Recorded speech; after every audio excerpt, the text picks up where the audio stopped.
할렐루야. 아침 묵상 시작합니다. 나는 전능하신 아버지 하나님, 천지의 창조주를 믿습니다. 나는 그의 유일하신 아들 우리 주 예수 그리스도를 믿습니다.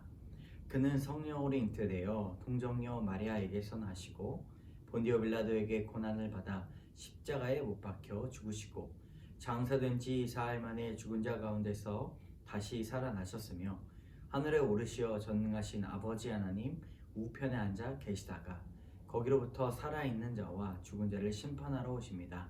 나는 성령을 믿으며 거룩한 공교회와 성도의 교제와 죄를 용서받는 것과 몸의 부활과 영생을 믿습니다. 아멘.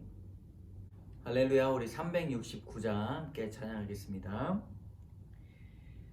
죄짐 맡은 우리 구주 어찌 좋은 친군지 걱정 근심 무거운 짐 우리 주께 맡기세.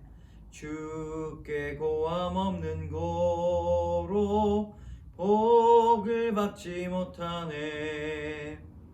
사람들이 어찌하여 아랠 줄을 모를까. 시험 걱정 모든 괴로움 없는 사람 누군가. 부질 없이 낙심 말고 기도드려 아뢰세. 이런 진실하신 친구 찾아올 수 있을까. 우리 약함 아시오니 어찌 아니하랴까. 근심 걱정 무거운 짐 아니 진자 누군가. 피난처는 우리 예수 주께 기도드리세.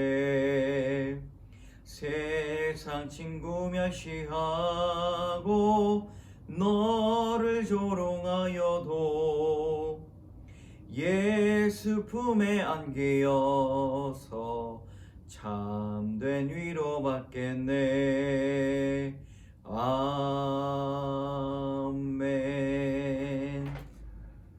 아멘. 오늘 하나님께서 주시는 귀한 말씀, 우리 마가복음 1장 35절에서 45절까지의 말씀입니다. 우리 마가복음 1장 35절에서 45절까지의 말씀 같이 읽겠습니다. 새벽 아직도 밝기 전에 예수께서 일어나 나가 한적한 곳으로 가서 거기서 기도하시더니 시몬과 및 그와 함께 있는 자들이 예수의 뒤를 따라가 만나서 이르되 모든 사람이 주를 찾나이다.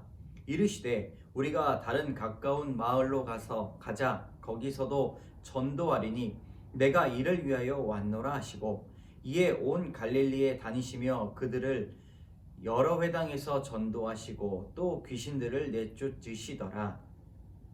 한 나병 환자가 예수께 와서 꿇어 엎드려 간구하여 이르되 원하시면 저를 깨끗하게 하실 수 있나이다. 예수께서 불쌍히 여기사 손을 내밀어 그에게 내시며 이르시되 내가 원하노니 깨끗함을 받으라 하시니 곧 나병이 그 사람에게서 떠나가고 깨끗하여 진지라. 곧 보내시며 엄히 경고하사 이르시되 삼가 아무에게 아무 말도 하지 말고 가서 내 몸을 제사장에게 보이고 내가 깨끗하게 되었으니 모세가 명한 것을 드려 그들을 입증하라 하셨더라. 그러나 그 사람이 나가서 이 일을 많이 전파하여 널리 퍼지게 하니 그러므로 예수께서 다시는 드러나게 동네에 들어가지 못하시고 오직 바깥 한적한 곳에 계셨으나 사방에서 사람들이 그에게로 나아오더라. 아멘. 오늘 마가복음 1장 35절에서 45절까지의 말씀을 요약하면 공생애를 시작하실 때에 예수님은 하루 시간을 기도로 시작하셨습니다. 기도하실 때에 새벽 미명이 아직도 밝기 전에 항상 하나님 앞에 사랑과 위로를 먼저 받으셨습니다. 그렇게 제자들과 함께 하루의 사역을 시작하실 때에 오늘 본문은 한 나병이 예수님을 찾아옵니다. 그리고 자신에게 참 고질병이었던 이 나병을 고쳐달라고 주님 앞에 애원하죠.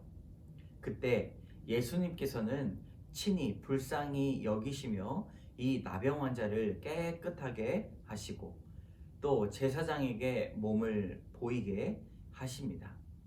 오늘 말씀을 통하여서 나누고자 하는 이 두 가지의 교훈 중에 첫 번째는 우리에게 필요한 하나님의 위로입니다. 예수님은 본문의 말씀처럼 하루를 시작하실 때에 하나님의 사랑과 위로를 받는 기도로 시작하셨습니다. 35절에 보면 새벽 아직도 밝기 전에 라고 말씀하시면서 가장 먼저 기도하셨습니다.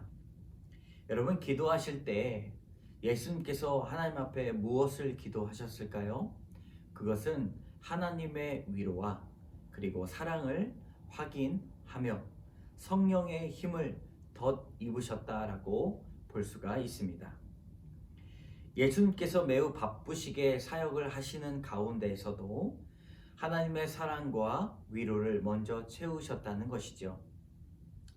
사람들이 바쁘게 살다 보면 육체의 피로로 탈진하게 되고 또 더 나아가 영적으로 피폐하게 되는 것을 우리는 볼 수가 있습니다.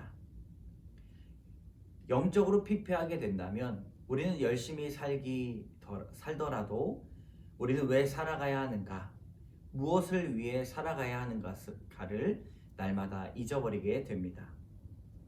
사람은 하나님께서 주시는 사명을 따라 살아가야 하죠. 그 사명을 언제 얻을 수 있습니까? 바로 하나님의 사랑과 위로를 많이 받을 때 그 사명을 다시금 찾을 수가 있습니다. 사람은 하나님의 사랑과 위로를 받을 때 그 사명을 리마인드, 다시 한번 깨달을 수 있다는 것이죠. 새롭게 다시 생각이 나고 새 힘을 얻고 새로운 소망을 찾게 됩니다. 그래야 사람은 살맛이 나고 긴 인생의 긴 호흡으로 한 가지의 표대를 향해 성실하게 나갈 수 있는 것이죠. 여러분, 만약 사람이 하나님께 위로를 받지 못한다면, 사랑을 깨닫지 못한다면 깊은 우울과 불안에 쌓여 죽는 것이 낫다고 생각하게 됩니다. 어떤 일보다, 무슨 일보다 하나님의 관계를 먼저 소중히 나가시는 그런 여러분 되시기를 주님의 이름으로 축복합니다. 왜냐하면 하나님을 찾는 일이 우리를 위한 일이기 때문입니다. 우리에게 가장 필요한 하나님의 위로가 여러분들에게 있기를 바랍니다. 두 번째 교훈입니다. 정결의 손을 맞이하라. 본문에 나병을 고치는 예수님을 우리는 만나게 됩니다. 나병 환자가 예수님께 와서 저를 깨끗하게 하실 수 있나이다 라고 그렇게 고백할 때 예수님은 나병 환자를 불쌍히 여기시며 몸을 깨끗하게 회복시켜 주십니다. 그리고 제사장에게 가서 몸이 나은 것을 보여줘라 라고 명령하시죠. 나병에 걸려 아파하고 공동체로 돌아가지 못한 이 한 사람을 불쌍히 여기시며 병을 낫게 하셨습니다. 여러분, 예수님은 우리를 치료하시는 분이십니다. 병든 것을 낫게 하실 뿐만 아니라 더 나아가 우리의 영혼을 정결케 하시고 우리를 구원해 내실 수 있는 분이십니다. 오늘 나병 환자를 치유하시면서 병을 낫게 하실 뿐만 아니라 그의 존재를 회복시키시는 하나님을 만나게 되는 것이죠. 예수님의 치료는 이와 같이 육체에만 국한되지 않습니다. 눈을 고치시기도 하지만 영적인 눈을 열어주시고요. 허리를 고치시기도 하지만 영적인 우리의 자존감을 곧게 세워 주시는 분이십니다. 성경을 통해 다리를 저는 사람을 고치시는 예수님을 만나볼 때 우리의 인생에서 행동케 하시는 하나님을 만나보게 되는 것입니다. 여러분, 성경은 이런 구원의 이야기를 전하는데 조금도 변함이 없습니다. 성경을 읽기 전에 우리가 영적인 눈이 띄어지지 못했을 때, 우리의 마음문이 열리지 못했을 때, 우리의 척추가 고다 세워지지 못했을 때 하나님은 성경을 통해 이것을 사람에게 전해 주십니다. 오늘도 이 본문의 말씀을 통하여 영육의 정결함을 치유하시는 예수님을 만나시기를 기도합니다. 정결히 우리를 치료하시고 구원하시는 그 손을 맞이하시기 바랍니다. 함께 기도하겠습니다. 참 좋으신 하나님, 감사합니다. 예수님의 이야기를 통하여 날마다 찾아오시는 하나님의 사랑과 위로가 우리에게 얼마나 필요한지를 깨닫게 됩니다. 아침에 시작할 때, 기도로 나아갈 때 성령의 옷을 덧입혀 주시고 담대한 마음, 강건한 마음, 그리고 우리에게 필요한 피폐된 영적인 결핍을 채워주시는 하나님을 만날 수 있도록 인도하여 주시옵소서. 귀한 복음의 말씀을 우리에게 아침마다 전해주시는 그 예수님을 찬양합니다. 모든 말씀 예수 그리스도의 이름으로 감사드리며 기도드립니다. 아멘. 하늘에 계신 우리 아버지, 아버지의 이름을 거룩하게 하시며 아버지의 나라가 오게 하시며 아버지의 뜻이 하늘에서와 같이 땅에서도 이루어지게 하소서. 오늘 우리에게 일용할 양식을 주시고 우리가 우리에게 잘못한 사람을 용서하여 준 것 같이 우리 죄를 용서하여 주시고 우리의 시험에 빠지지 않게 하시고 악에서 구하소서. 나라와 권능과 영광이 영원히 아버지의 것입니다. 아멘.